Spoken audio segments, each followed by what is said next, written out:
Last class में हमने कहाँ तक चर्चा कर ली थी? अनुच्छेद 40 तक पढ़ लिया था। आज हम पढ़ेंगे 41 से, है ना, अनुच्छेद 41। और अनुच्छेद 41 के बारे में आप लिख सकते हैं। इस अनुच्छेद में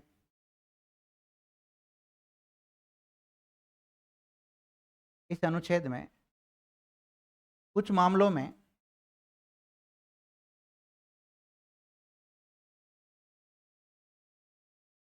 मामलों में काम का अधिकार, कौमा,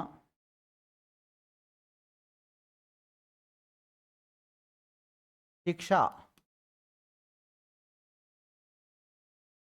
का अधिकार या शिक्षा के अधिकार तथा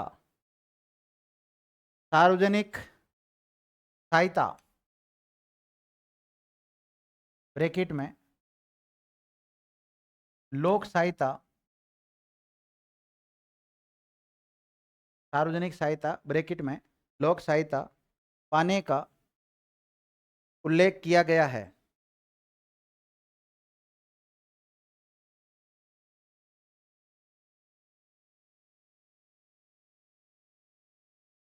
इसका ये 3 बिंदु का ध्यान रखना है। इसमें काम के अधिकार की बात कर रखी, शिक्षा के अधिकार की, और लोक सहायता पाने की प्रावधान की बात कर रखी। किसमें?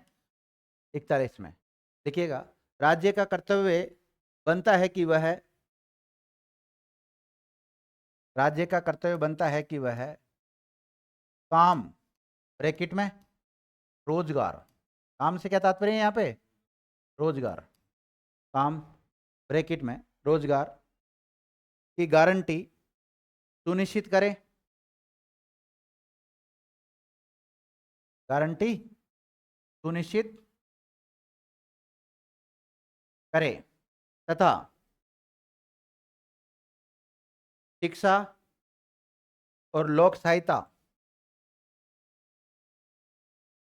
शिक्षा और लोक सहायता उपलब्ध कराए,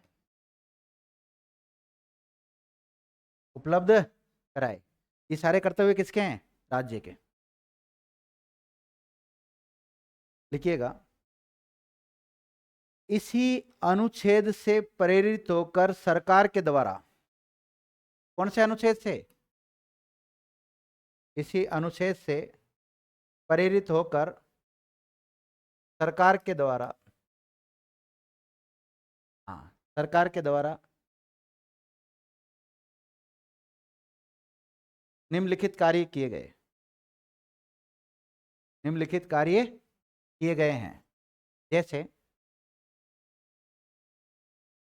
मनरेगा योजना की शुरुआत की गई। पहले नरेगा था, बाद में इसका नाम क्या चेंज करके क्या कर दिया? मनरेगा।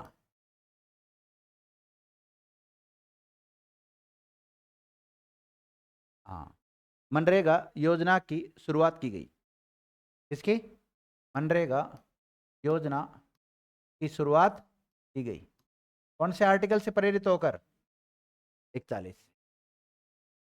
दूसरा लिख सकते हो इसी में, इंदिरा गांधी शहरी रोजगार गारंटी एक्ट बनाया गया।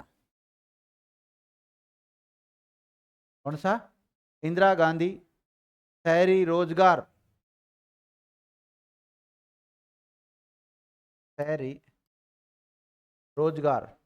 गारंटी अधिनियम बनाया गया। रोजगार गारंटी एक्ट, एक्ट बोलो अधिनियम बोलो, बात एक ही है ना। अधिनियम बनाया गया। और वृद्धावस्था के लिए पेंशन लागू की गई। देखो, वृद्धावस्था पेंशन लागू की गई। वृद्धावस्था पेंशन लागू की गई। 3 पॉइंट हो गए। चौथा पॉइंट लिखो, मुख्यमंत्री चिरंजीवी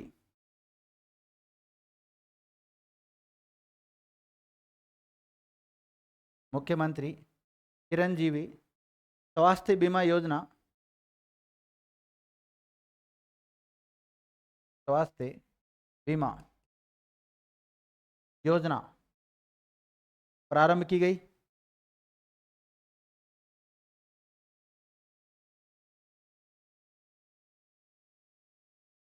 लिख लिया?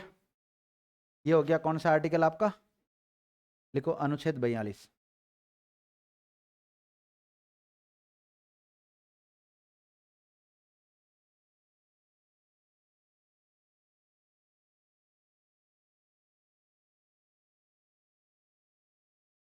लिखिएगा, राज्य का कर्तव्य बनता है कि, राज्य का कर्तव्य बनता है कि वह, राज्य का कर्तव्य बनता है कि वह कार्य, ब्रैकेट में काम के लिए न्यायोचित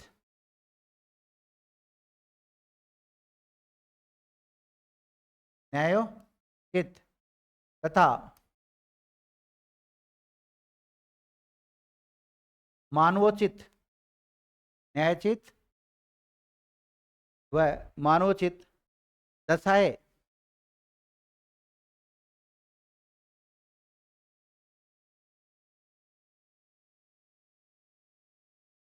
दशाएं तथा प्रसूति सहायता, प्रसूति सहायता उपलब्ध करवाए,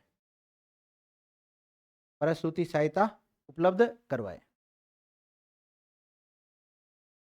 देखो 42 में क्या किया गया है कि जब भी आप किसी व्यक्ति से कोई काम करवाते हो, तो जहां उससे काम करवा रहे हो तो उसके लिए कैसी दशा होनी चाहिए? मानव काम कर सकते हैं, जो मानव के लिए उचित चीज होनी चाहिए, उचित स्थान होना चाहिए, तो मानवोचित दशा होनी चाहिए और न्यायोचित होना चाहिए। ये नहीं आप किसी व्यक्ति से 24 घंटे काम करा रहे हो, तो न्यायोचित होना चाहिए। और उसके अलावा जैसे महिलाएं वगैरह होती है तो उनके लिए प्रसूति वगैरह ऐसी सहायता उपलब्ध कराने की व्यवस्था करनी चाहिए सरकार को। ये लिखा हुआ किसमें? 42 में।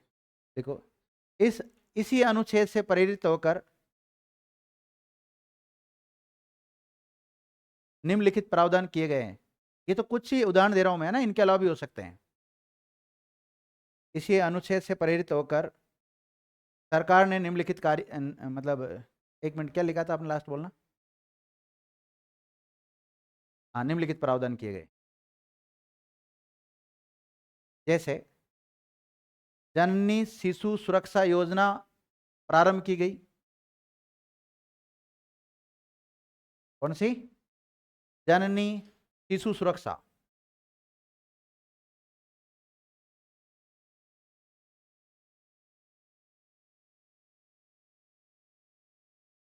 जननी शिशु सुरक्षा योजना प्रारंभ की गई।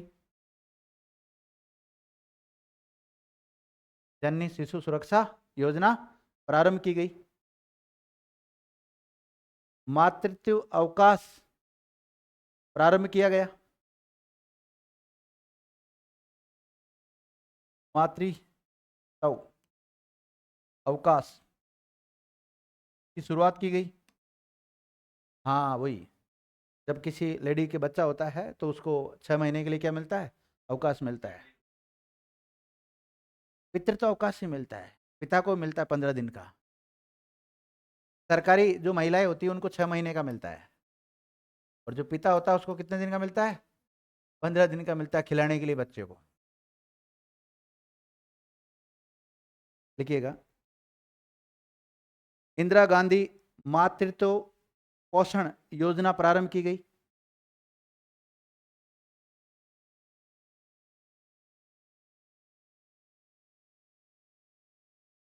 इंदिरा गांधी मातृत्व पोषण योजना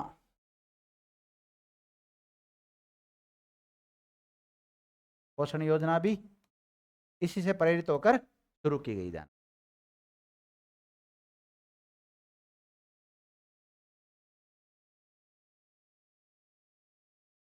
लिख लिया? अगला लिखो, अनुच्छेद 43।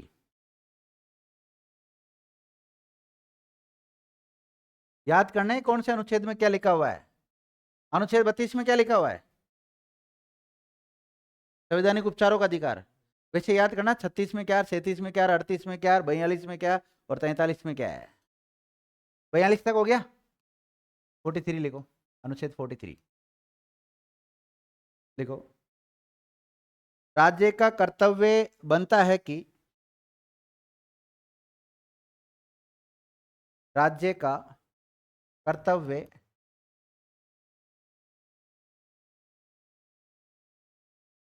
कर्तव्य बनता है कि वह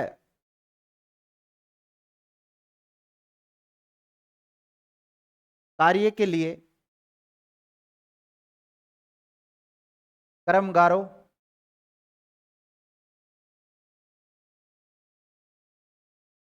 कार्य के लिए कर्मगारों ब्रैकेट में श्रमिकों को उचित मजदूरी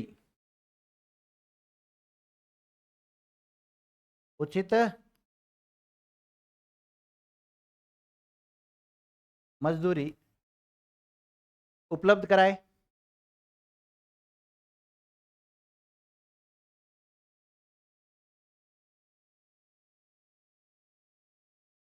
कॉमा शिष्ट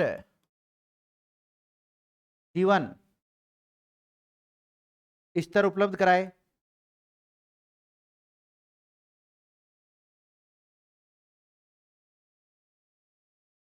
शिष्ट जीवन स्तर उपलब्ध कराए तथा सामाजिक और सांस्कृतिक अवसर उपलब्ध कराए। सामाजिक व सांस्कृतिक अवसर उपलब्ध कराए।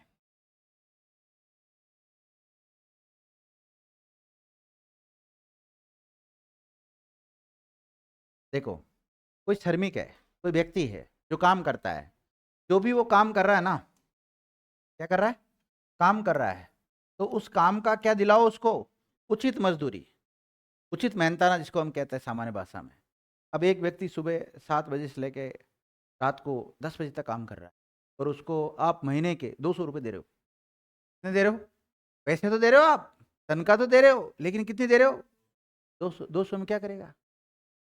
तो उसको उचित मजदूरी नहीं दे रहे हो ना आप। उचित मजदूरी देनी चाहिए, ऐसी सरकार व्यवस्था करे। तो सरकार क्या करती है? समय समय पे ऐसे डायरेक्शन जारी करती है कि न्यूनतम मजदूरी रेट ये रखी जाएगी, इससे कम मजदूरी रेट में अगर कोई काम करवाता है तो उसके खिलाफ कानूनी कार्रवाई की जाएगी, ऐसा होता है। हालांकि उस चीज का आनंद होता है तो डायरेक्ट नीति निर्देशक तत्वों को लेकर तो डायरेक्ट कोर्ट में नहीं जा सकते, लेकिन अन्य कानून बना रखे हैं। अगर कोई व्यक्ति, जैसे आज एक मजदूर सुबह से लेकर शाम तक अपने घर पे काम कर रहा है और शाम को हम 2 चाटा मार के उसको भगा देते, ले जा 100 रुपये भग जा, होता है ना कई बार ऐसे। कई होते हैं मकान मालिक दादागिरी कर लेते हैं कई लोग। हो सकता है वो मजदूर दिन में सो गया होगा, 1 घंटा परेशान हो गया होगा बेचारा, तो आपने जब भी उसको देखा होगा तो सोता हुआ पाया होगा, बल्कि वो सुबह से लेकर शाम तक काम कर रहा था। ये हो सकता है किसी कारणवश आपकी और मजदूर की दोनों की तू में हो जाती है, तो मजदूर के कई लोग होते हैं चाटे मार के भगा देते हैं। तो वो मजदूर थोड़ा पढ़ा लिखा होगा, अगर उसको समझ होगी तो थाने पर चल जाए ना, तो उनकी 12 बजा सकता है वो मजदूर जो मकान मालिक है ना, के खिलाफ जो भी जितने कानून बने हुए वो सारे कानून लगते हैं फिर वहाँ पर। ये तो ठीक है, उनको नॉलेज ही नहीं होती, चक्कर ये पड़ता है, तभी तो मजदूरी कर रहा है वैसी। कई पढ़े लिखे भी करते हैं, ऐसी बात नहीं मजदूरी नहीं लगते नौकरी, तो उसके बाद में करनी तो पड़ती है नौकरी। फिर उसके बाद में कहीं पे काम करते हैं तो आपको पता ठेकेदार गले निकालता है। जिस जगह पे काम करते हैं वहाँ का जो मालिक होता है वो गले निकालता है, तो ऐसा व्यवहार नहीं करना चाहिए। कैसा कैसा वातावरण उपलब्ध कराए? शिष्ट जीवन जो स्तर है, ऐसा वातावरण उपलब्ध कराए उसको, ये राज्य का कर्तव्य बनता है। राज्य किस किस को उपलब्ध कराएगा ऐसा शिष्ट वातावरण? अभी आपने देखा होगा एक जगह एक ठेकेदार था, का जो डंपर ड्राइवर है, ट्रक ड्राइवर था, उसको जेसीबी पे उल्टा लटका के पीट रहा था। और फिर दूसरे दिन उस ठेकेदार को कैसा जुलूस निकाला पुलिस ने, वो भी देखा होगा आपने। जुलूस नहीं देखा? दूसरे दिन उसको बुरी तरह तो मारा। इधर ब्यावर का मामला है, ब्यावर जिले का, शायद जैतारण पुलिस थाने का मामला है।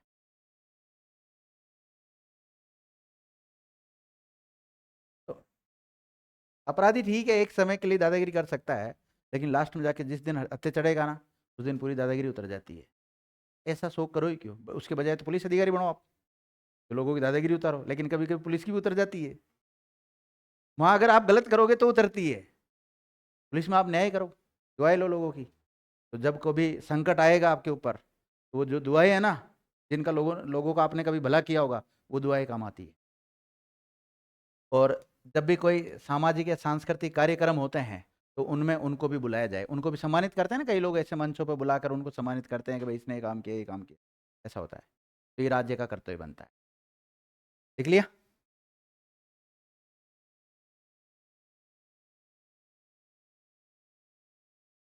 देखो 39A, मैं क्या बोल रहा हूँ, 43A। माइंड डाइवर्ट, कितने 12 बज गया क्या? 1 बजने वाले। जब कोई व्यक्ति सुबह 7 बजे से लेकर लगभग 1 बजे तक पढ़ा रहा है तो कुछ शब्दावलियाँ तो उल्टी सीधी निकलेगी, वो तो जैसी सी बात है। लेकिन आप ध्यान रखें थोड़ा सा।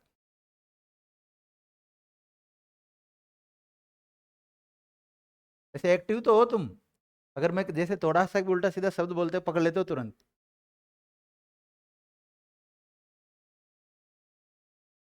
हैं? क्या कह रहे हो? कैपिटल ही लिख लो। अनुच्छेद 43A। देखो इस अनुच्छेद में उद्योगों के प्रबंधन में, उद्योगों के प्रबंध या प्रबंधन में कर्मचारियों की सहभागिता का प्रावधान किया गया है। प्रबंधन में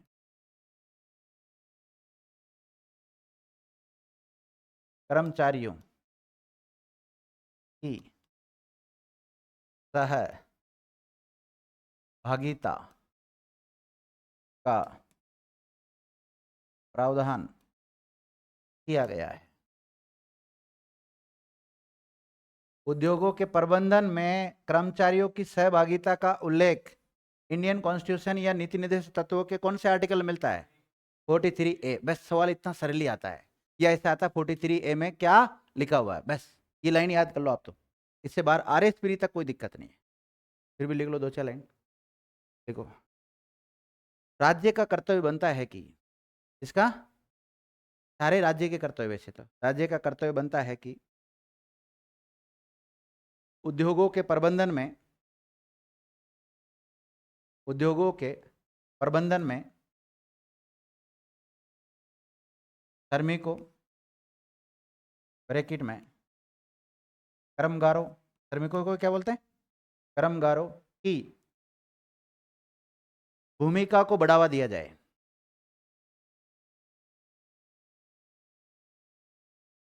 श्रमिकों ब्रैकेट में कर्मगारों की भूमिका को बढ़ावा दे या दिया जाए। यहां से एक सवाल यह भी बनता है, आपको पता है ये आर्टिकल बाद में जोड़ा गया होगा, तो 43A जो आर्टिकल जोड़ा गया, जो कि ये जो श्रमिक वर्ग है इनको उद्योगों का जो मैनेजमेंट होता है उसमें शामिल करने की बात कर रहा है, इनकी भूमिका को बढ़ाने की बात कर रहा है, तो इसको कौन से अमेंडमेंट के तहत जोड़ा गया था? 42वां संविधान संशोधन 1976 के तहत जोड़ा गया था।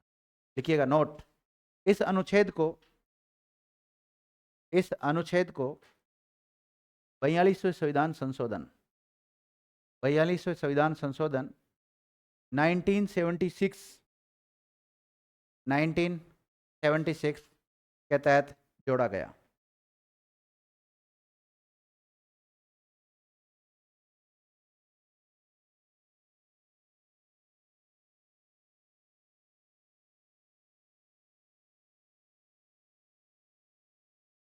देख लिया विद्यार्थियों, ये तो हो गया 43A।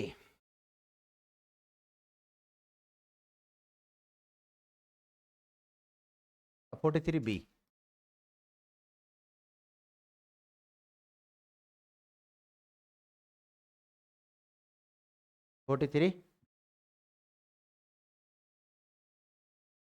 43B पढ़ने से पहले आपको थोड़ी सी सामान्य जानकारी होनी चाहिए। नो में अच्छा इससे पहले लिखा है था ना मैंने।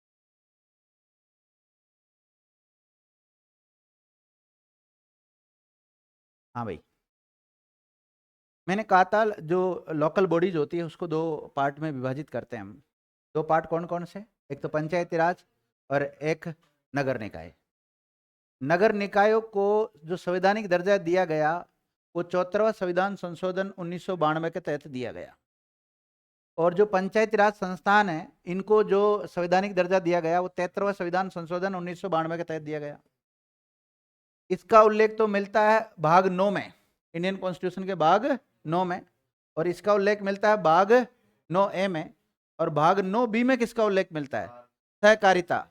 ये सहकारिता से संबंधित जो कमेटियां होती है, जो समितियां होती है, उनका उल्लेख मिलता है, जिसे 97वां संविधान संशोधन के तहत 2011 में जोड़ा गया। 97वां संविधान संशोधन 2011 के तहत जोड़ा गया। तो विद्यार्थियों, ये जो आर्टिकल अगला जो हम पढ़ने की तरफ जा रहे हैं 43B, इसे भी 97वां संविधान संशोधन 2011 के तहत जोड़ा गया। लिखिएगा, इस अनुच्छेद को 97वां संविधान संशोधन 2011 के तहत जोड़ा गया। 97वां संविधान संशोधन 2011 के तहत जोड़ा गया।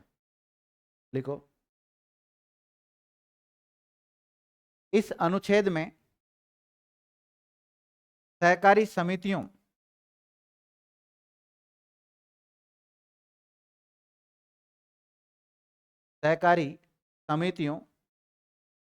को प्रोत्साहन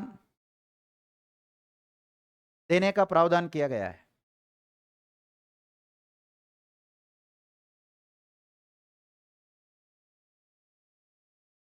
प्रोत्साहन देने का प्रावधान किया गया है। तो सहकारी समितियों को प्रोत्साहन देने का प्रावधान कौन से आर्टिकल में किया गया है? 43B में किया गया है। ये मूल कॉन्स्टिट्यूशन में नहीं था। इसको कब जोड़ा गया था? 97वां संविधान संशोधन 2011 के तहत जोड़ा गया। विद्यार्थी देखिएगा, राज्य का कर्तव्य बनता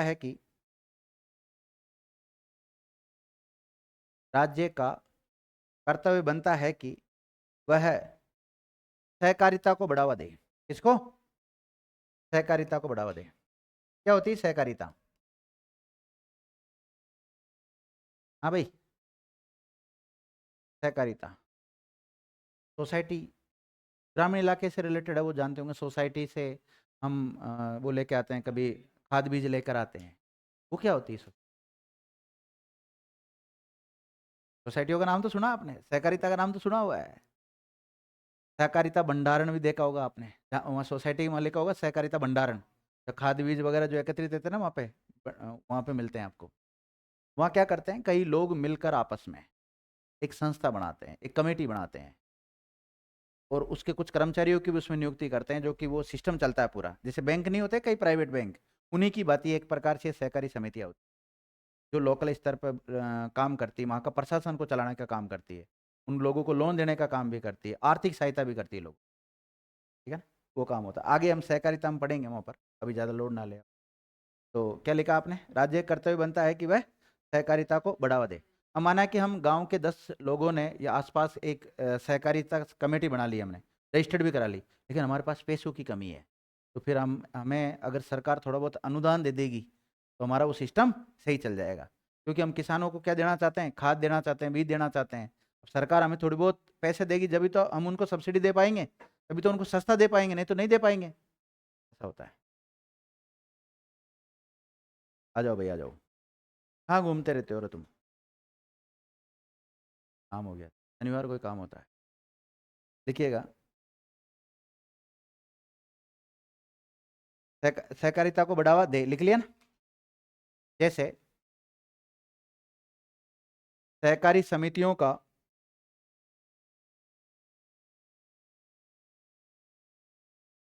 स्वैच्छिक गठन करना हो, स्वैच्छिक गठन करना हो, कौमा स्वायत्त संचालन, खुद ही उनका शासन संचालित करती है, कौमा स्वायत्त संचालन करना हो, कौमा लोकतांत्रिक नियंत्रण को बढ़ावा देना हो, व्यवसायिक प्रबंधन को बढ़ावा देना हो।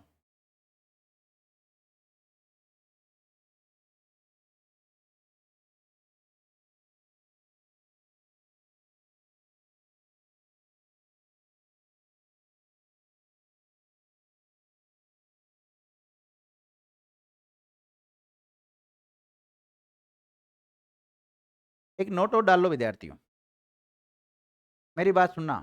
सहकारिता को संवैधानिक दर्जा कौन से संविधान संशोधन के तहत दिया गया था?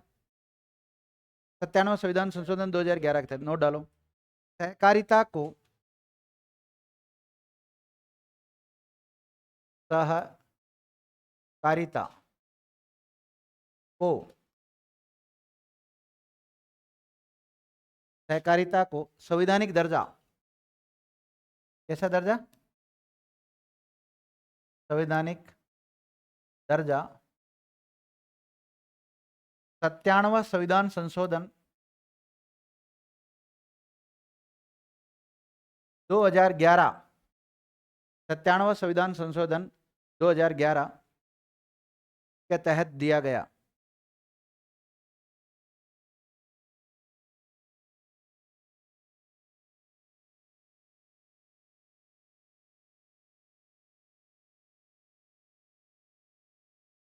कौन से संविधान संशोधन के तहत दिया गया? 97वां संविधान संशोधन 2011 के तहत दिया गया, जिसके तहत भारतीय संविधान में भाग 9B, भाग 9B हिंदी में लिखेंगे तो 9ख जोड़ा गया।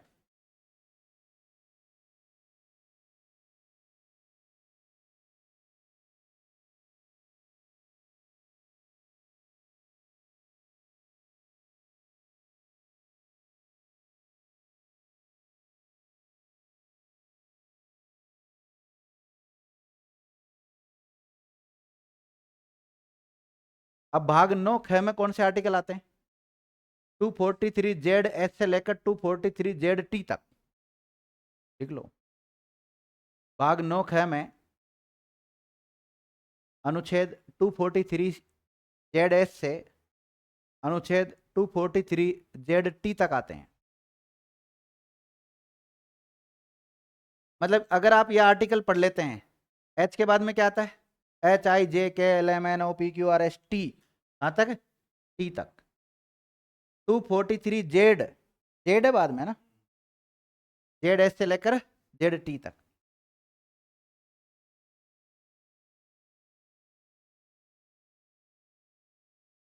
लिख लिया? ये हो गया विद्यार्थियों आपका कौन सा आर्टिकल? 43 हो गया, 43A हो गया, B हो गया। अब कौन सा आएगा? 44 लिखिएगा, अनुच्छेद 44। एक एक पढ़ेंगे, कोई सा हम नहीं छोड़ेंगे। अनुच्छेद 44, अनुच्छेद 44।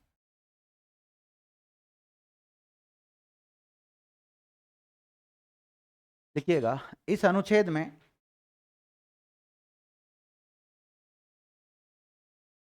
समान नागरिक संहिता का उल्लेख मिलता है। समान नागरिक संहिता का उल्लेख मिलता है, CCC है ना। समान मतलब कॉमन, नागरिक मतलब सिटीजन, और सी मतलब संहिता मतलब कोड, CCC का उल्लेख मिलता है। समान नागरिक संहिता का उल्लेख मिलता है।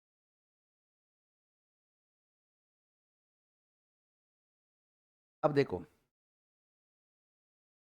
माना कि आप मुस्लिम, आप ईसाई, आप फारसी, अलग अलग धर्म के लोग हैं सब, और कुछ हिंदू।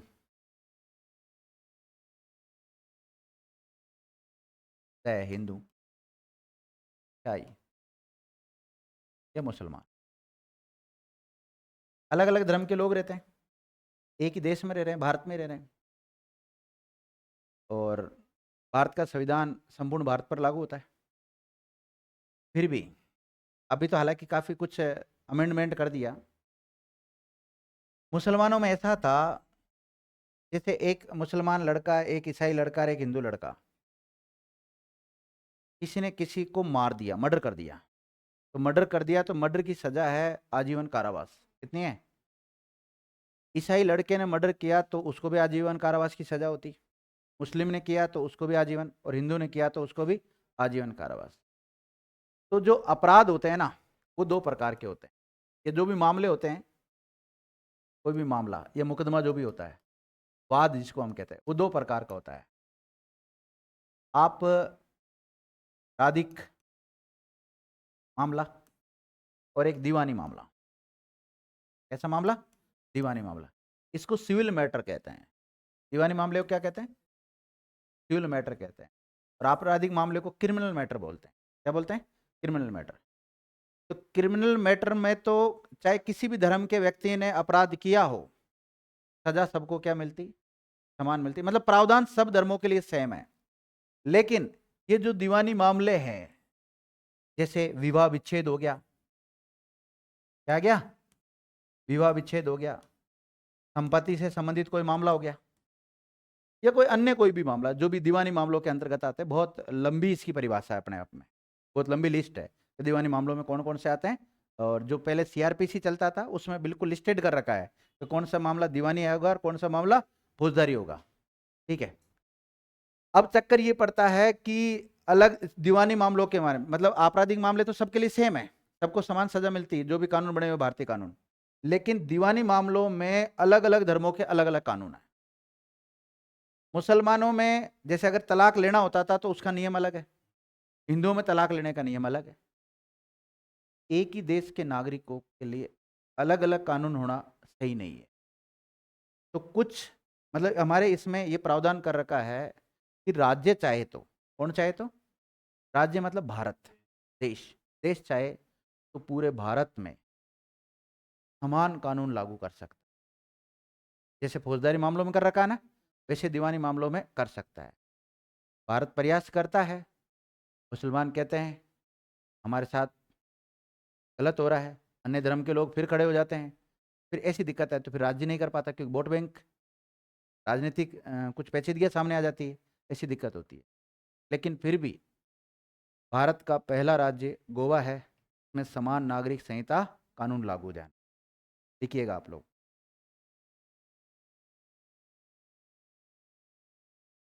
मतलब समान नागरिकता संहिता से क्या तात्पर्य है? लिखो, समान नागरिकता संहिता से तात्पर्य है कि राज्य में रहने वाले, राज्य का मतलब देश, राज्य में रहने वाले प्रत्येक नागरिक के लिए एक समान कानून होने चाहिए, चाहे वह किसी भी धर्म का हो।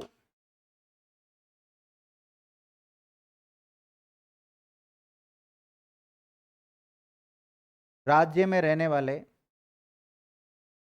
प्रत्येक नागरिक के लिए एक समान कानून होने चाहिए, चाहे वह किसी भी धर्म का क्यों ना हो या धर्म का हो। देखो, भारत में आपराधिक मामलों में तो, भारत में आपराधिक मामलों में, कैसे मामलों में? आपराधिक मामलों को दांडिक मामला भी कहते हैं। क्या कहते हैं? दांडिक मामला, इंग्लिश में क्रिमिनल मैटर।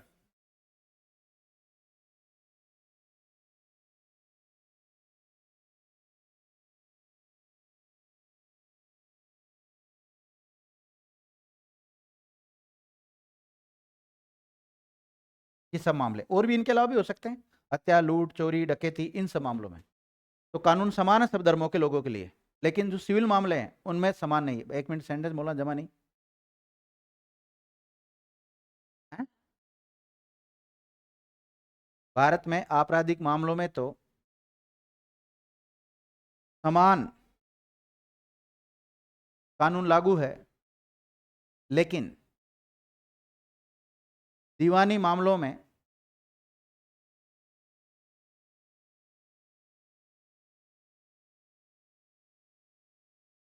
समान कानून लागू नहीं है। एक समान कानून लागू नहीं है। और यहां दीवानी मामलों से तात्पर्य देखो हम किससे लेंगे? विवाह करने का कोई नियम हो सकता है, विवाह में विच्छेद करना हो, तलाक का कोई मामला हो, विवाह विच्छेद का, या फिर गोद लेने का कोई मामला हो, है ना? ये सब सब सब धर्मों में अलग अलग है। गोद दीवानी मामलों में आ जाते हैं सब ये। जैसे एक काम करो ना, आप 2 पार्ट कर लो ना, एक तरफ आपराधिक मामला लिख लो, एक तरफ दीवानी मामला लिख लो, समझ में आ जाएगा, कॉन्सेप्ट क्लियर हो जाएगा। एक तरफ तो लिखो आपराधिक मामला और एक तरफ लिखो लिखो दीवानी मामला। और आपराधिक मामला कौन सा होता है? दांडिक मामला। आपराधिक मामले को क्या कह सकते हो आप? दांडिक मामला कह सकते हो, या फिर क्रिमिनल केस, क्रिमिनल मैटर, क्या बोलेंगे इसको? क्रिमिनल मैटर, ठीक है। और इसके जैसे कौन कौन से अपराध आ जाते हैं इसमें? जैसे हत्या, ये क्या रहेगा? हत्या, हत्या, लूट, डकैती, मारपीट, ये सब आपराधिक मामलों में आ जाएंगे। हत्या, लूट, डकैती, चोरी, मारपीट।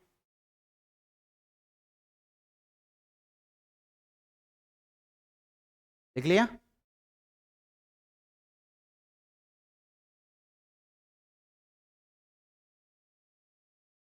अब दीवानी मामलों में आ जाओ। जो दीवानी मामले होते हैं ना, इसको सिविल मामला भी कहते हैं। क्या बोलते हैं? सिविल मैटर, सिविल मैटर भी कहते हैं इसको, सिविल मामले भी बोलते हैं इसको। और इसके अंतर्गत आते हैं विवाह से संबंधित मामले। किससे?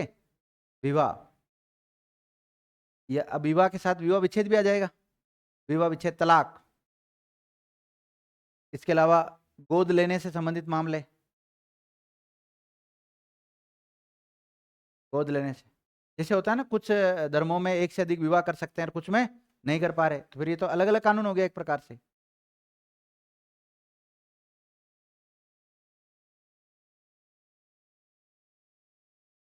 देख लिया? और संपत्ति से संबंधित मामले, ये सब दीवानी मामलों में आ जाते हैं ना। देखो, समान नागरिकता संहिता लागू करने वाला भारत का पहला राज्य कौन सा है? गोवा। समान नागरिकता संहिता लागू करने वाला भारत का पहला राज्य गोवा। और विद्यार्थियों, आपको पता है गोवा पर किसका अधिकार रहा है? पुर्तगालियों का। और उनके समय से ये लागू था, 1867 से। कब से था? 1867 से लागू हुआ, पुर्तगालियों के समय से लागू है। पुर्तगालियों पुर्तगालियों का शासन रहा है यहाँ पे। भारत पर कई यूरोपियन लोग आए थे, अलग अलग देशों के। सबसे पहले कौन से देश के लोग आए थे? पुर्तगाली आए थे। पुर्तगाली की तरफ से कौन आया था? वास्को डी गामा आया था। कब आया था? 98, 1498 में आया था। देख लिया? देखो, अलग अलग धर्मों के लोगों के लिए अलग अलग कानून बने हुए हैं। अलग अलग धर्मों के लोगों के लिए अलग अलग कानून बने हुए हैं। कहाँ पर? भारत में। जैसे हिंदू समुदाय के लिए, किसके लिए? जैसे हिंदू समुदाय के लिए हिंदू विवाह अधिनियम 1955 बना हुआ है। कौन सा बना हुआ है? हिंदू विवाह, हिंदू मैरिज एक्ट, हिंदू विवाह अधिनियम 1955 का है। कब का है? 1955 का कानून बना हुआ है। जब भी कोई काला तंग करे तो इन कानून को पढ़ लिया करो। हिंदू विवाह अधिनियम 1955। इसके अलावा एक और कानून बना हुआ है, हिंदू उत्तराधिकारी अधिनियम 1956। हिंदू उत्तराधिकारी अधिनियम 1956। देखो, मुसलमानों के लिए कानून बने हुए हैं, मुस्लिम समुदाय के लिए कानून,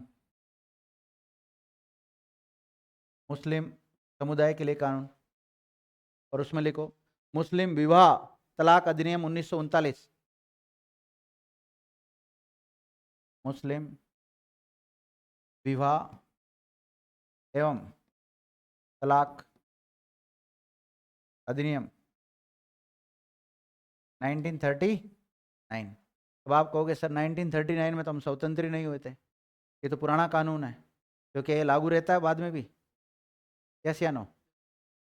जब तक कोई नया कानून नहीं बनाता जब तक लागू रहेगा। जैसे आपको पता है भारत में एक कानून चालू था अब तक, 1860 का कानून था, आईपीसी, था कि नहीं? उसको अभी 2023 में संशोधन किया है, इसमें 2023 में इसमें संशोधन कर दिया जनगणना, और इसकी जगह पर नया कानून लेकर आगे कौन सा? बीएनएस, भारतीय न्याय संहिता कानून लेकर आगे भी। तो 1860 का कानून जब 2023 तक चल सकता है तो 1939 का कानून अब तक क्यों नहीं चल सकता? चल सकता ना। और इसके तहत चाहे तो मुस्लिम महिलाएं क्या ले सकती है? तलाक वगैरह लेती है। मुस्लिम महिलाएं जो तलाक लेती है वो इस एक्ट के तहत लेती है। देख लिए। इसके अलावा घरेलू हिंसा से महिलाओं का संरक्षण अधिनियम 2005 बना हुआ है, लिखिएगा। अगला कानून का नाम लिखो, घरेलू हिंसा से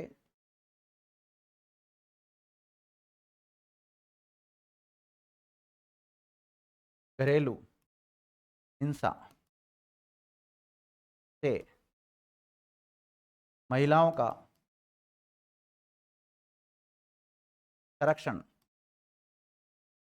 एक्ट अधिनियम 2005 तो पढ़ लें आप। घरेलू हिंसा से स्त्री का संरक्षण अधिनियम, स्त्री लिखो महिला लिखो, बात एक ही है ना। महिलाओं का संरक्षण अधिनियम 2005 ये भी प्रोटेक्ट करता है। ये सारे कानून मेरे पढ़े हुए हैं, ये तो अच्छी तरह पढ़ा हुआ है। घरेलू हिंसा किसे कहते हैं? हैं? देखो, दारू पी के मारते वो, मतलब इधर क्या लिखो, पत्नी,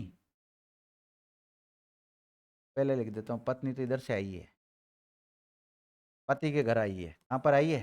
पति के घर। यहाँ से चल के आ गई है तो इधर आ गई ना। तो इधर बनाना बढ़िया बनाना चाहिए ना। ये महिलाएं हैं, पति के घर आए, और ये पति है, ठीक है। अब यदि ये आराम से उठती है, जैसे सुबह 8 9 10 11 बजे उठती है, क्योंकि सर्द गर्मियों का समय रहता है, एसी वगैरह चला के सोती है, तो अगर ये लेट उठती है, इसको अगर ये जल्दी उठने के लिए बोलता है ये कड़या तो ये इसका अपराध है, और इसके खिलाफ कार्रवाई हो सकती है इस कानून के तहत, घरेलू हिंसा से महिलाओं का संरक्षण अधिनियम 2005 के तहत। मतलब ये जल्दी उठने के लिए नहीं बोल सकता। चलो इसने तो नहीं बोला, कोऑपरेट कर लिया, कोई बात नहीं, लेकिन इस कड़िया की एक माँ है, इसकी एक माता जी है जो सुबह सुबह बड़बड़ बड़ करती रहती है। अगर ये बड़बड़ करती है तो भी ये महिला इसका इलाज कर सकती है। हाँ, अगर इसका टन टन करना भी अपराध है एक प्रकार से। सही बता रहा हूँ मैं आपको, मैंने पढ़ा है इसको पूरा, इसलिए बता रहा हूँ। इस कड़िया की एक बहन और है, अगर ये बहन नाटक करती है तो ये भी घरेलू हिंसा में आ जाता है, ठीक है। इस कालिया का मामा, मतलब इसका कोई भी रिश्तेदार ले लेते हैं ना, रिश्तेदार ले लेते हैं, ईटीसी रिश्तेदार जो भी हो गया, चाहे बहन का पति हो गया, कोई भी XYZ हो गया, अगर ये भी ताने मारता है, कुछ भी इनमें इन्वॉल्व होता है, तो ये महिला इन सबको लपेटे में ले सकती है और सबके खिलाफ कार्रवाई हो सकती है। कौन है? ये नाटक कर सकती है, इसको पूरा अधिकार है। तभी तो भाई भाई ये महिलाएं नाटक करती है और इनको सहना पड़ता है। कौन सी? माता महिला है, लेकिन माता भी कभी बहू हुआ करती थी, अब तो सास होगी ये। हाँ, अब टॉर्चर कर रही है, हालांकि उसने भी कभी सहन किए होंगे उसकी सास के। तो ऐसा है भाई। तो हमने क्या पढ़ा अभी तक? आर्टिकल 44 पढ़ लिया, आर्टिकल 45 से नेक्स्ट क्लास में चर्चा करेंगे, ठीक है।